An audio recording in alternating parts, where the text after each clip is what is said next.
Hello friends, welcome back to my channel stories hub. आज हम सुनेंगे मुंशी प्रेमचंद की कहानी सदगति। चलिए अब कहानी सुनते हैं। दुखी चमार द्वार पर झाड़ू लगा रहा था और उसकी पत्नी झुरिया घर को गोबर से लीप रही थी। दोनों अपने अपने काम से फुर्सत पा चुके थे। तो चमारिन ने कहा, तो जाके पंडित बाबा से कहा हो ना, ऐसा न हो कि कहीं चले जाएं।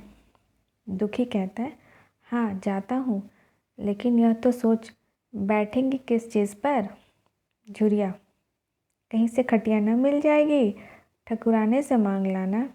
दुखी, तू तो कभी कभी ऐसी बातें कह देती है कि देह जल जाती है। ठकुराने वाले मुझे खटिया देंगे क्या? आगता तो घर से निकलती नहीं, खटिया देंगे क्या? थाने में जाकर एक लोटा पानी मांग लूँ तो न मिले, भला खटिया कौन देगा? हमारे उपले सेठे भूसा लकड़ी थोड़ी ही है कि जो चाहे उठा ले जाए। ले अपनी खटोली धोकर रख दे, गर्मी के तो दिन हैं, उनके आते आते सूख जाएगी।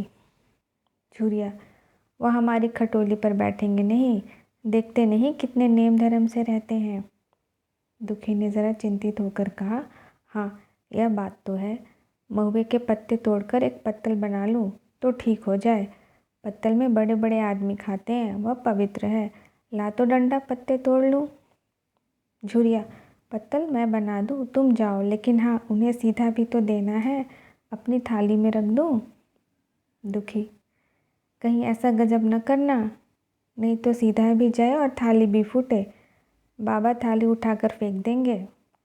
उनको बड़ी जल्दी क्रोध चढ़ जाता है, क्रोध में पंडिताइन तक को नहीं छोड़ते।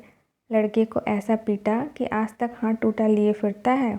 पत्तल में सीधा भी देना, हाँ तू छूना मत। झूरी गोड़ की लड़की को लेकर शाह की दुकान से सब चीज़ें ले आना, सीधा भरपूर हो, सेर भर आटा, आधा सेर चावल, पाव भर दाल, आधा पाव घी, नून, हल्दी और पत्तल में एक किनारे 4 आने पैसे रख देना।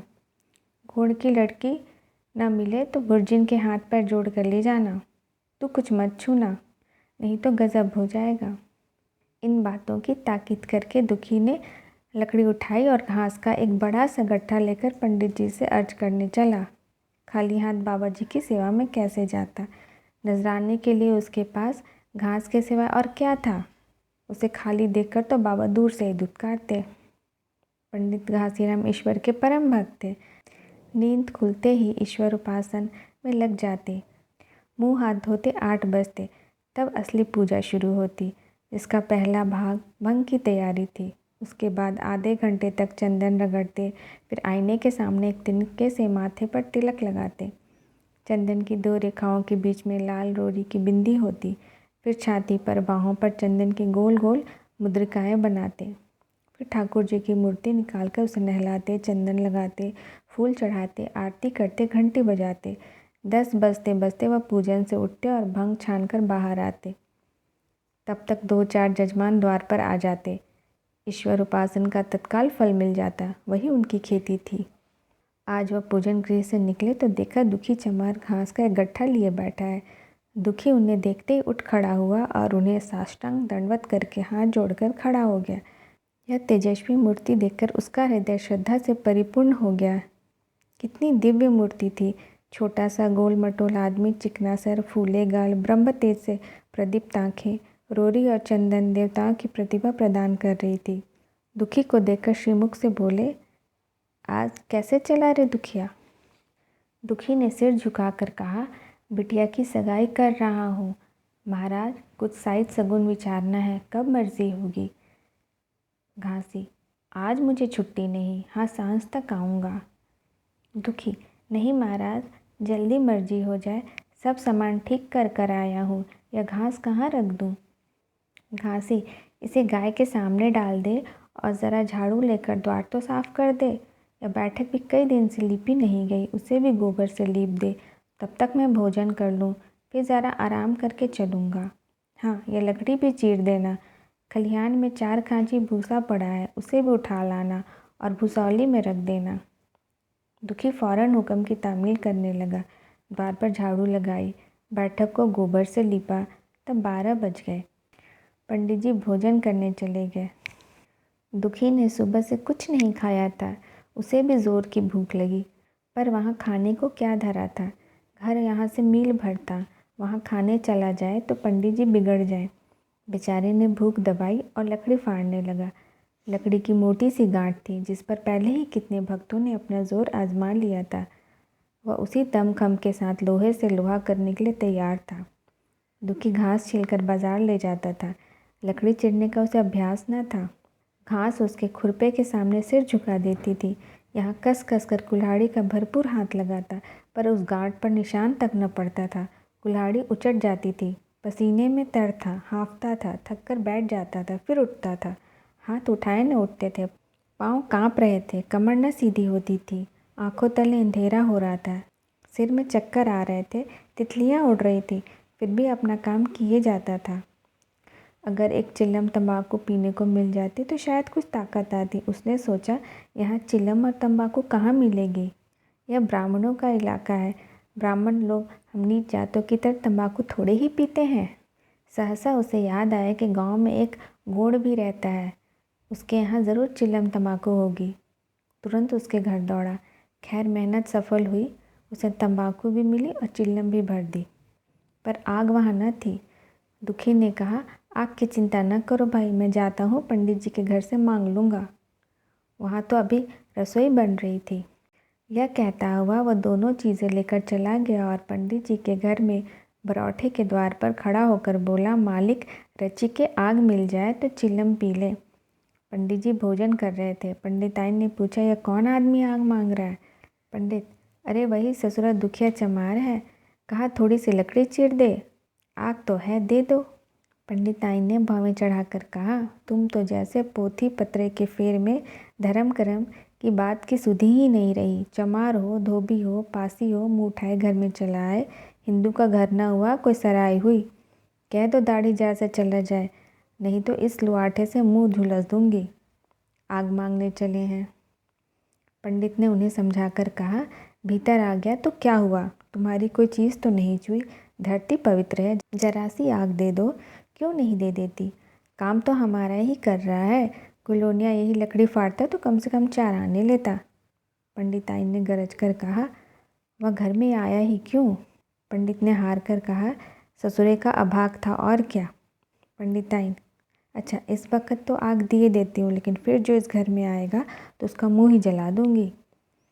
दुखी के कानों में इन बातों की भनक पड़ी। पछता रहा था, नाहक आया, सच तो कहती है, पंडित के घर में चमार कैसे चला आए, बड़े पवित्र होते हैं यह लोग, तभी तो संसार पूछता है, तभी तो इतना मान है, भर चमार थोड़े ही हैं। इसी गांव में बूढ़ा हो गया मगर मुझे इतनी अक्ल भी ना आई। इसलिए जब पंडिताइन आग लेकर निकली तो वह मानो स्वर्ग का वरदान पा गया। दोनों हाथ जोड़कर जमीन पर माथा टेकता हुआ बोला, पंडिताइन माता, मुझसे बड़ी भूल हुई कि घर में चला आया, चमार की अकल ही तो ठहरी, इतने मूर्ख ना होते तो लात क्यों खाते। पंडिताइन चिमटे से आग पकड़ कर लाई थी। 5 हाथ की दूरी से घूंघट की आड़ से दुखी की तरफ आग फेंकी। आग के एक बड़े से चिंगारी दुखी के सिर पर पड़ गई।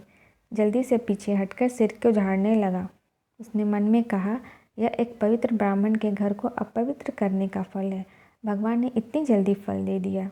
इसी से तो संसार पंडितों से डरता है और सबके रुपए मारे जाते हैं। ब्राह्मण के रुपए भला कोई मार तो ले, घर भर का सत्यानाश हो जाए। पाँव गल गल कर गिरने लगे।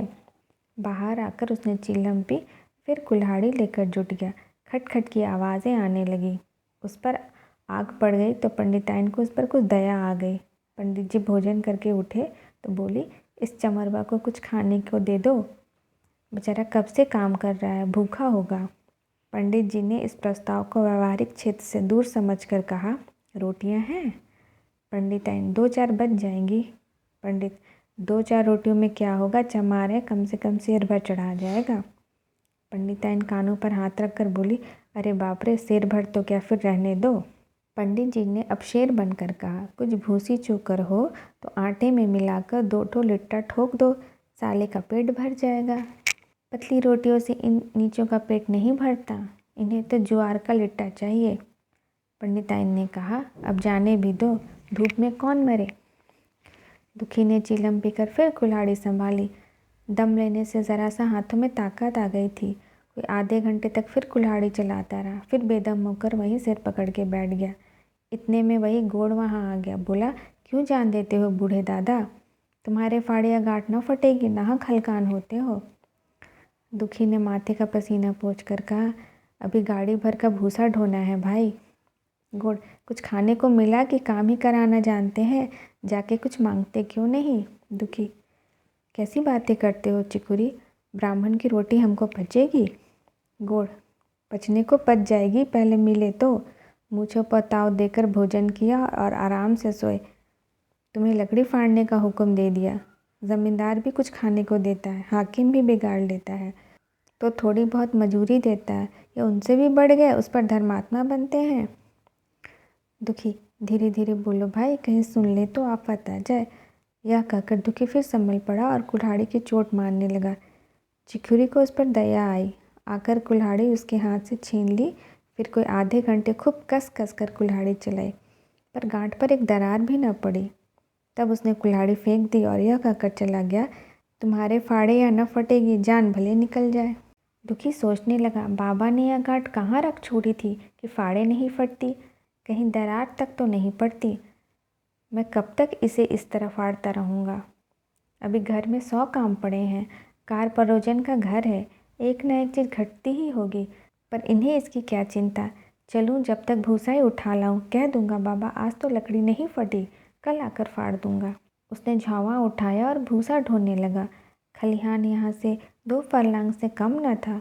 अगर झावा खूब भर भर कर लाता तो काम जल्द ख़त्म हो जाता। फिर झावे को उठाता कौन। अकेले भरा हुआ झावा उससे उठ न सकता था, इसलिए थोड़ा थोड़ा लाता। 4 बजे कहीं भूसा ख़त्म हुआ। पंडित जी की नींद भी खुली। मुंह हाथ धोया, पान खाया और बाहर निकले। देखा तो दुखी झावे पे सिर रखकर सो रहा था। जोर से बोले, अरे दुखिया, तू सो रहा है? लकड़ी तो अभी तक ज्यों की त्यों पड़ी है। इतनी देर से तू क्या कर रहा था? मुट्ठी भर भूसा ढोने में सांझ कर दी, उस पर सो रहा है।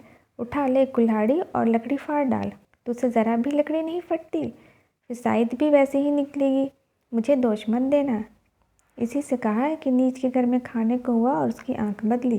दुखी ने फिर कुल्हाड़ी उठाई। जो बात पहले से सोच रखी थी वह सब भूल गई। पेट पीठ में धंसा जाता था। आज सवेरे जलपान तक न किया था, अवकाश ही न मिला। उठना ही पहाड़ मालूम होता था, जी डूबा जाता था। पर दिल को समझाकर उठा, पंडित है, कहीं साइड ठीक न बिचारे तो फिर सत्यानाशी हो जाए। तभी तो संसार में इतना मान है। साइथी का तो सब खेल है, जिसे चाहे बिगाड़ दे। पंडित जी गांठ के पास आकर खड़े हो गए और बढ़ावा देने लगे। हाँ, मार कस के, मार कस के, मार अभी ज़ोर ज़ोर से, तेरे हाथ में तो जैसे दम ही नहीं है। लगा कस के, खड़ा सोचने क्या लगता है। हाँ, बस फट ही गई, दे उसी दरार में। दुखी अपने होश में ना था। न जाने कौन सी गुप्त शक्ति उसके हाथों को चला रही थी। वह थकान, भूख, कमज़ोरी सब मानो भाग गया। उसे अपने बाहुबल पर स्वयं आश्चर्य हो रहा था। एक से एक चोट वज्र की तरह पड़ती थी। आधे घंटे तक वह उसी उन्माद के हाथ में दशा चलाता रहा, यहाँ तक कि लकड़ी बीच से फट गई और दुखी के हाथ से कुल्हाड़ी छूट कर गिर गई। इसके साथ वह भी चक्कर खाकर गिर पड़ा। भूखा प्यासा थका हुआ शरीर जवाब दे गया। पंडित जी ने पुकारा, उठ के 2-4 हाथ और लगा दे, पतली पतली चलियाँ हो जाए। दुखी न उठा। पंडित जी ने अब उसे दिख करना उचित न समझा। भीतर जाकर बूटी छानी, शौच गए, स्नान किया और पंडिताई बाना पहनकर बाहर निकले। दुखी अब तक वहीं पड़ा हुआ था। ज़ोर से पुकारा, अरे क्यों पड़े हो? अरे क्या पड़े ही रहोगे दुखी? चलो तुम्हारे घर चल रहा हूँ, सब सामान ठीक ठाक है ना? दुखी फिर भी न उठा। अब पंडित जी को कुछ शंका हुई। पास जाकर देखा तो दुखी अकड़ा हुआ था। बदहवास होकर भागे और पंडिताइन से बोले, दुखिया तो जैसे मर गया। पंडिताइन हकबकाकर बोली, वह तो अभी लकड़ी चीर रहा था ना? पंडित, हाँ, लकड़ी चीरते चीरते मर गया, अब क्या होगा? पंडिताइन ने शांत होकर कहा, होगा क्या, चमरौने में कहलवा भेजो, मुर्दा उठा ले जाए। एक क्षण में गांव भर में खबर हो गई। पूरे में ब्राह्मणों की ही बस्ती थी, केवल एक घर घोड़ का था। लोगों ने इधर का रास्ता छोड़ दिया। कुएं का रास्ता उधर से ही था। पानी कैसे भरा जाए? चमार की लाश के पास से होकर पानी भरने कौन जाए? एक बुढ़िया ने पंडित जी से कहा, अब मुर्दा फेंकवाते क्यों नहीं? कोई गांव में पानी पिएगा या नहीं? इधर गोंड ने चमरौने में जाकर सबसे कह दिया, खबरदार, मुर्दा उठाने मत आना, अभी पुलिस की तहकीकात होगी। दिल लगी है कि गरीब की जान ले ली? पंडित जी होंगे तो अपने घर के होंगे, लाश उठाओगे तो तुम भी पकड़े जाओगे। इसके बाद ही पंडित जी पहुँचे, पर चमरौने का कोई आदमी लाश उठाने को तैयार न हुआ। हाँ, दुखी की स्त्री और कन्या दोनों हाय हाय करती ही वहाँ चली आई और पंडित जी के द्वार पर आकर सिर पीट पीट कर रोने लगी। उनके साथ 10-5 और चमारिनें थीं। कोई रोती थी, कोई समझाती थी, पर चमार एक भी न था। पंडित जी ने चमारों को बहुत धमकाया, समझाया, मिन्नत की, पर चमारों के दिल पर पुलिस का रौब छाया हुआ था। एक भी न मिनका। आखिर निराश होकर लौटे। आधी रात तक रोना पिटना जारी रहा। देवताओं का सोना मुश्किल हो गया था, पर लाश उठाने को कोई चमार न आया और ब्राह्मण चमार की लाश कैसे उठाते? भला ऐसा किसी शास्त्र पुराण में लिखा है कि कहीं कोई दिखा दे? पंडिताइन ने झुंझलाकर कहा, इन डाइनों ने तो खोपड़ी चाट डाली, इन सभी का गला भी नहीं पकता। पंडित ने कहा, रोने दो चुड़ैलों को, कब तक रोएंगी? जीता था तो कोई एक बात न पूछता था, मर गया तो कोलाहल मचाने के लिए सबकी सब आ पहुँची। पंडिताइन, चमार का रोना मनहूस है। पंडित, हाँ बहुत मनहूस। पंडिताइन, अभी से दुर्गंध उठने लगी। पंडित, चमार था ससुरा की नहीं, साथ असाथ किसी का विचार है इन सबको? पंडिताइन, इन सब को घिन भी नहीं आती? पंडित, भ्रष्ट हैं सब। रात तो किसी तरह कटी, मगर सवेरे भी कोई चमार ना आया। चमारिनें भी रो पीट कर चली गई। दुर्गंध कुछ कुछ फैलने लगी। पंडित जी ने एक रस्सी निकाली, उसका फंदा बनाकर मुर्दे के पैर में डाला और फंदे को खींचकर कस दिया। अभी कुछ कुछ धुंधलका था। पंडित जी ने रस्सी पकड़कर लाश को घसीटना शुरू किया और गांव के बाहर घसीट ले गए। वहां से आकर तुरंत स्नान किया, दुर्गा पाठ पढ़ा और घर में गंगाजल छिड़का। उधर दुखी की लाश को खेत में गीदड़ और गिद्ध, कुत्ते और कौवे नोच रहे थे। यही जीवन पर्यंत की भक्ति, सेवा और निष्ठा का पुरस्कार था। If you like this audio story, please like, share and subscribe my channel. Thank you.